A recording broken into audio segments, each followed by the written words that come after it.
do you want to taste the beer? Yeah.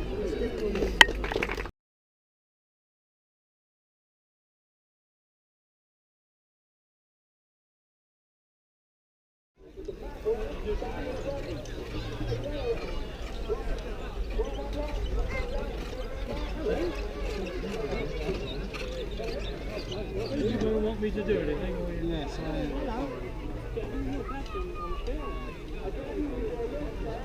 You can see from that, it's got a lot of weight he's taken out of that top shoulder.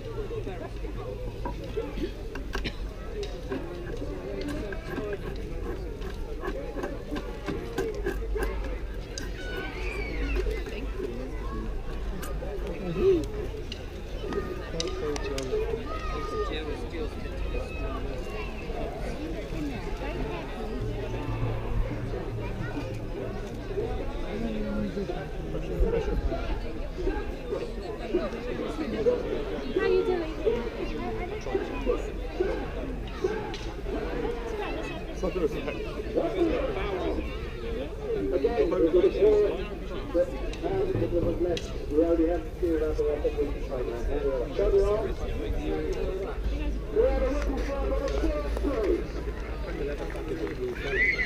Or just water.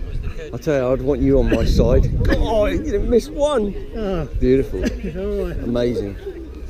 Figures going. How's the hand? Yeah. I've been shooting for about 2 hours, I suppose 2.5 hours now. It's a long old time. The old shoulders. Yeah. 75-pound bow that is. One big arm and one less. Yeah.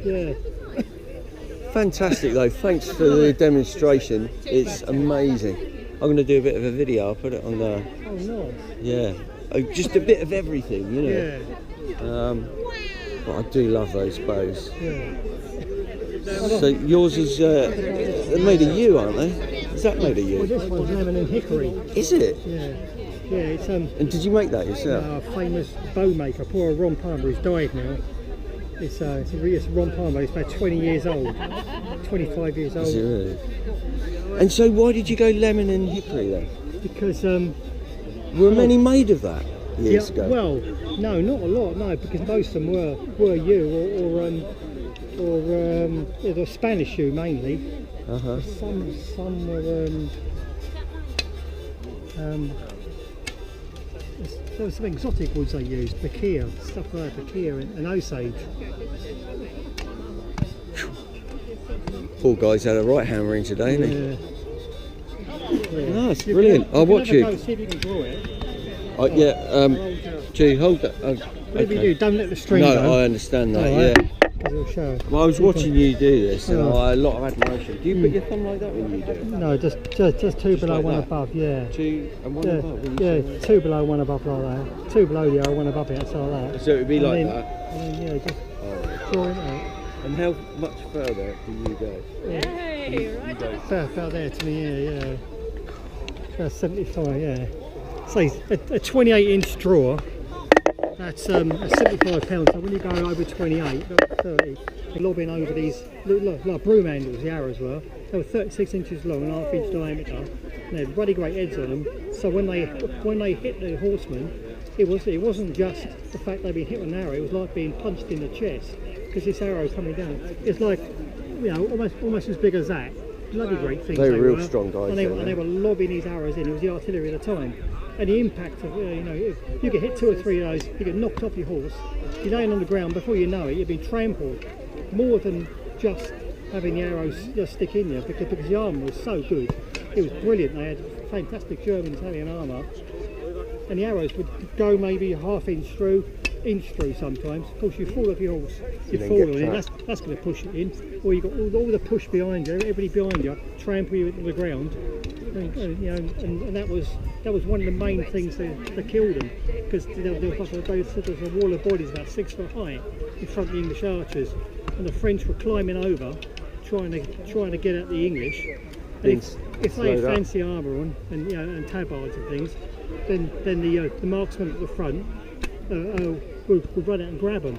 But if they were just like peasants climbing over the top, then the marksmen would pick them off.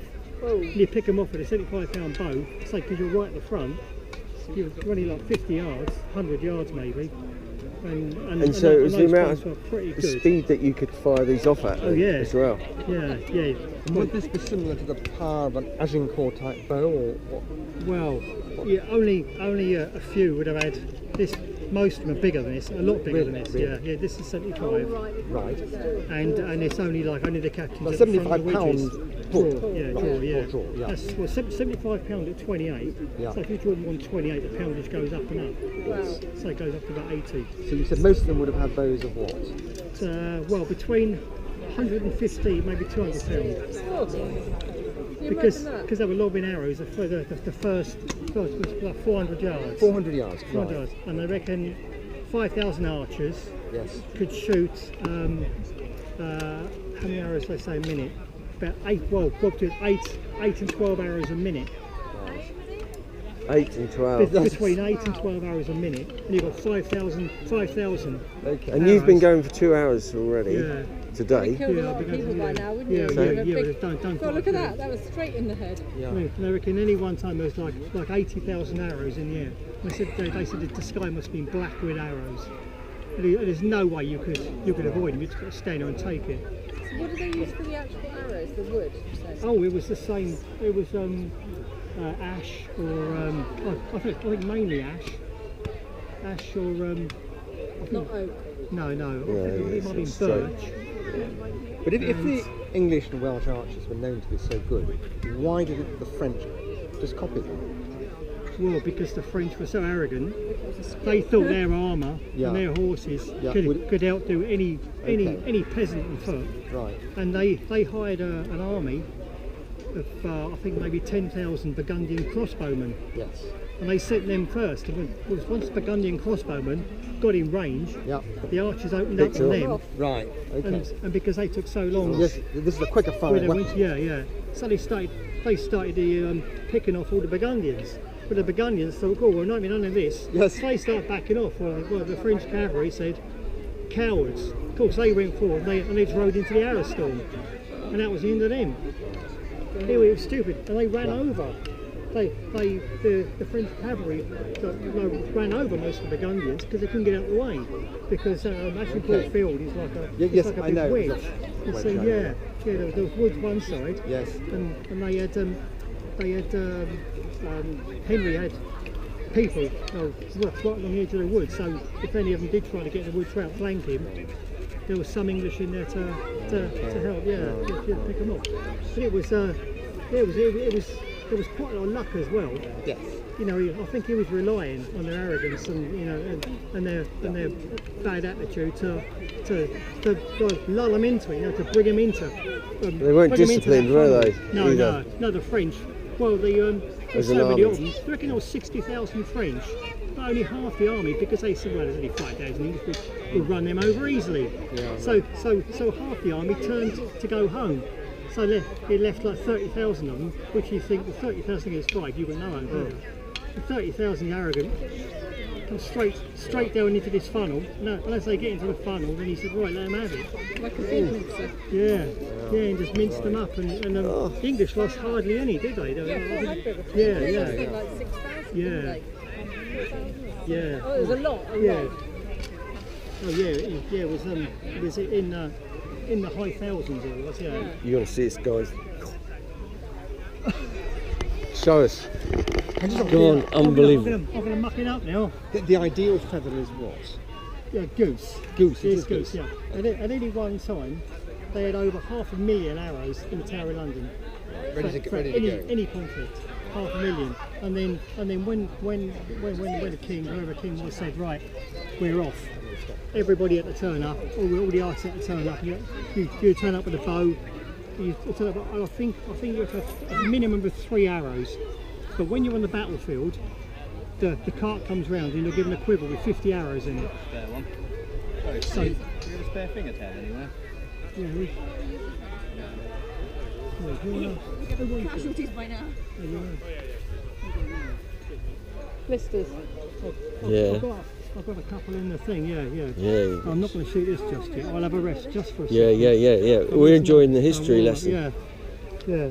Oh yeah, so the arrows. So They of course, give as you saw, you had all the archers are lined up in their wedges behind the stakes, and the boys are running out there with the arrows, and a group of very dishonourable Frenchmen outflanked the English who were around the back of the hill, and they came up on the back of the wagon train, and they killed all the boys and all the women in the wagon train.